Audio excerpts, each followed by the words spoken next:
Hello, this is Ben Rosenzweig. I'm with Michael Keslow. Michael Keslow, Yes. and this is March 6th, 2013 at 2:44 p.m. And we'll begin by discussing what the research paper I'm working on. I'm explaining the difference. What I see as the current model is the download upload model. I've written about this. It's available online if you want to read about it, but what we're talking about are the failures of this model, where students merely memorize information from the textbook and then recite it back from the professor in the textbook, who rarely will you find the professor in the textbook disagree. Sometimes they do disagree. For the most part, you will not find a professor who uses a textbook that disagrees fundamentally with their political philosophy or whatever ideology that they tend to have. And then they download that information into the student, and then they expect the student to then, they demand the student to then upload the information back via tests and essays. And this is what we do through most of undergraduate school. This is the overwhelming majority of what we do. There's a lot of problems with this. You fail to cultivate higher order thinking skills. You don't think critically. You don't analyze information. You don't look at diverse viewpoints. You don't come to your own conclusions. You don't question your own assumptions, and it turns people into parrots. I agree with that. I also can think of just a few examples where you go to a class and you take a test, and in that test you'll have a question that requires you to analyze, think critically of the information you were given to review. So if you don't go over the material correctly in a different way, you only trying to download it from the teacher and the professor, and they ask you to analyze it from a different viewpoint. Like, the only example I can think of would be like the Cold War. To only analyze the Cold War from the American side, and then to be given on a question on a test would be to have describe it from the Russian side. Well, yeah. Or a different country's side. You'd have to see a text from the Russian textbook. What do the Russians? Oh, that is a good question. I would wonder what a standard Russian textbook would have to say about the Cold War. That's what I was thinking. I had a German friend who I talked to online, and I asked her, just out of a whim one day. Curiosity. Yeah. How do they teach? She was in a world history class. How do they teach World War II in Germany? And I jokingly said, well, does it describe how America basically came in and kicked Germany's ass? And, America, fuck yeah, just do one. Which is how a lot of history textbooks try to describe it. Yeah, they describe how America came in, and she said something like that, where I didn't get much in detail, because unfortunately she moved to India temporarily for a Well, the fact of the matter is that most of Germany's casualties were the result of the Russian military. I forget the exact percentages, but the United States forces they were responsible for about 5% of German military casualties during the war. Mostly Russia defeated Germany. We kind of were the tipping point. If we weren't there, if they weren't being attacked from all sides, Germany may have won. That's debatable whether they would they have been able to defeat the Russians. We'll never know. People could try to do the math on that and say, well, Russia had this many forces and the temperature was going this way, and because of the cold temperatures, there's no way the German forces would have been able to take over Soviet Russia, but you don't know. But for the most part, we try to make it look like that the United States, defeated Germany, when really it was the combined effort, not only on the part of the axis of evil, and then there was the Allied forces, I believe. Yes, the Allies. Yeah. The Allied forces, and then the other described Italy, Japan, Germany, I believe referred to as the Axis. Yes, they're the Axis. We mostly defeated Japan, and thanks to the fact that we developed a nuclear weapon first. Yeah.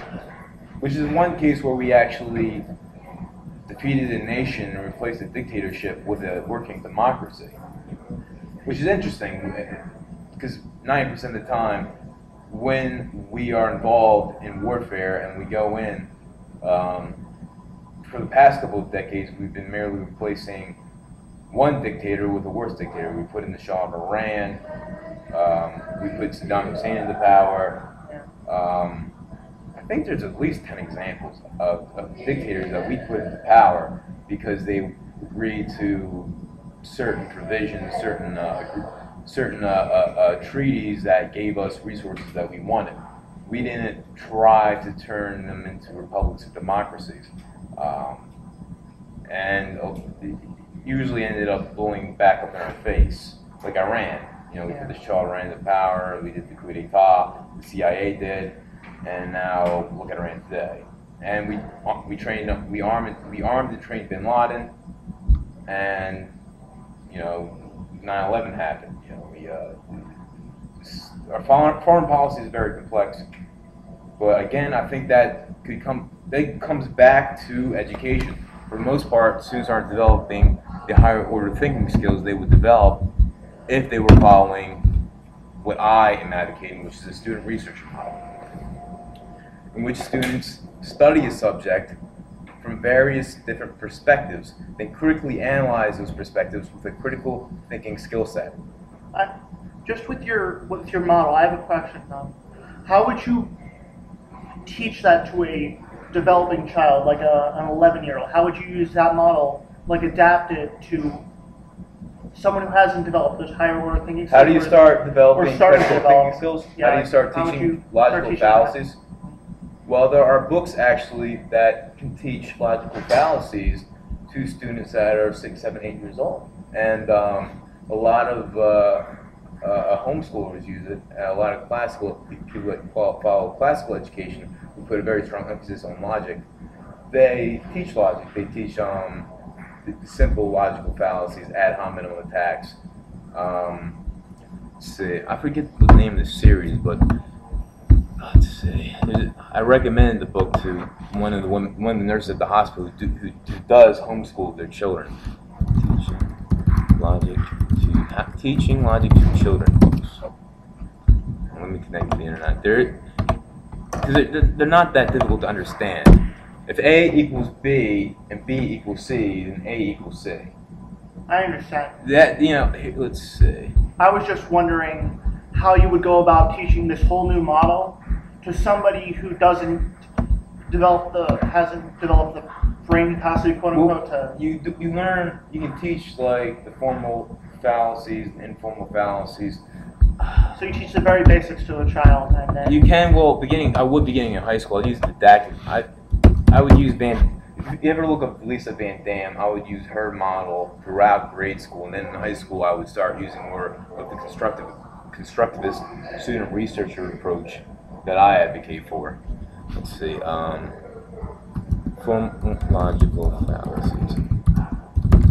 It's not like they're the most. They're not the most difficult things to understand. You can teach them to someone who's 15 years old. List of fallacies, let's say.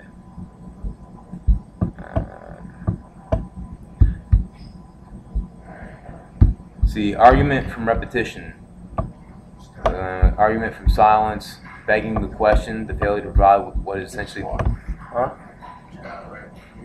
Yeah. This guy right on top of, I'm serious, what they do, what's not to do, what to take, and how they bullshit, you know. Thanks, Curtis. He knows. I'm gonna talk. You'll be famous one day, man. I hope I would like to believe so. Fallacy of composition. See, I'm not familiar with all of these fallacies. I understand them intuitively. Yeah, But circular reasoning, where the reasoning begin. Circular reasoning. That's one I know. Where you begin with, you say what you're trying to prove, and then you go in a circle and you use your statement as the proof of what you said. Can you give an example of that? Just let's see. Example of circular reasoning.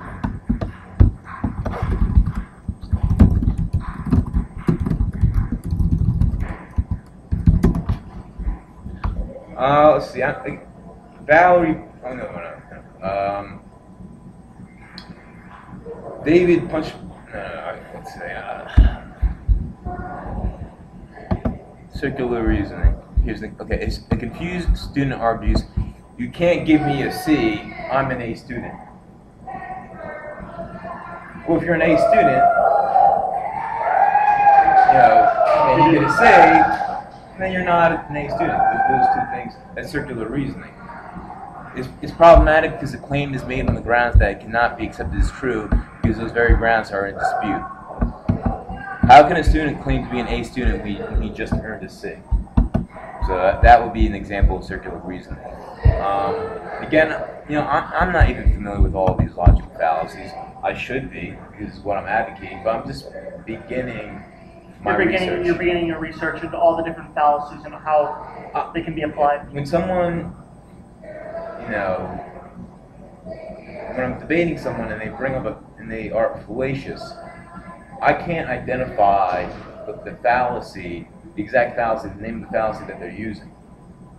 I can like explain why it's illogical, but I can't point out the exact reasons for it. Or? I can't point out the exact logical fallacy why it's fallacious. But I should be able to. That's not something I was taught, because I'm being taught to download upload.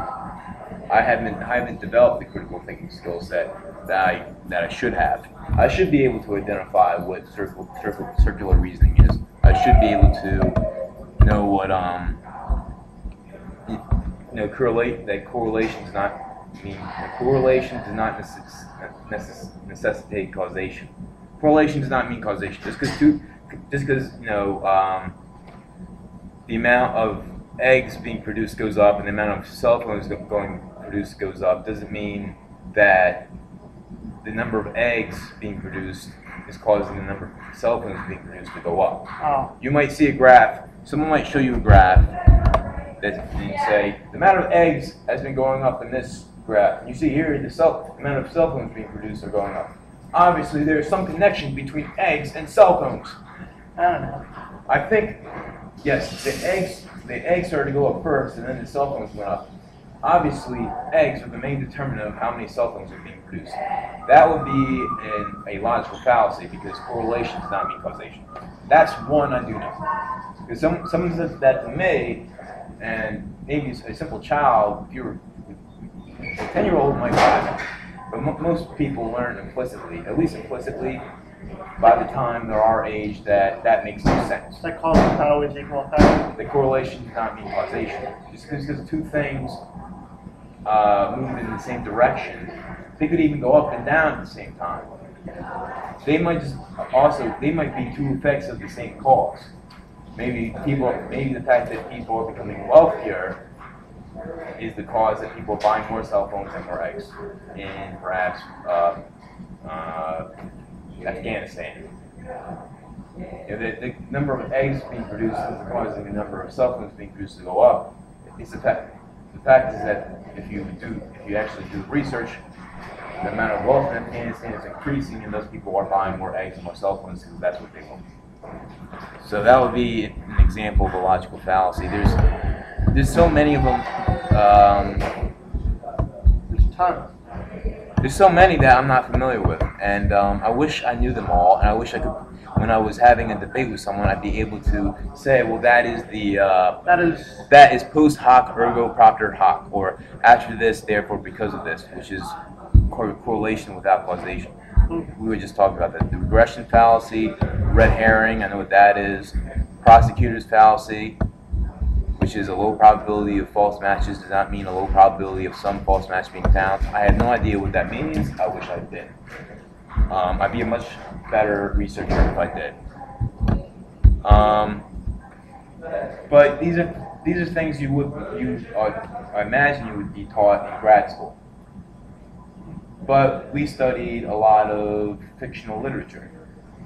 We didn't study a lot of important issues in the real world in high school. What I would do in high school is, I think the study of literature, the study of Shakespeare, I think Shakespeare is one of the most amazing artists of all time, an amazing writer. His writing is beautiful, it can move your soul, it can change you as a person. but I don't think it should be. I don't think that fictional literature should be the primary means by which we develop. I don't think it should have as much focus as it does in high school. In high school, 90% of what I would make would be the study of important contemporary issues in English. And I would teach, of course, this critical thinking skill set. An idea I just thought up is rather than teach it in the fictional literature and in just straight English teaching course? it, yes. Teach it in an art course. Either that or just teaching it in an advanced English course where you analyze the underlying tones of what the story is trying to tell you and how it relates to the time and the period and the culture it's in. So rather than just saying literature, it's a love story, yeah. It's a love story relating to how nobles worked and how the culture was there, and how in some instances it's making fun of some cultures, yeah, and how it's making fun of some people of that time.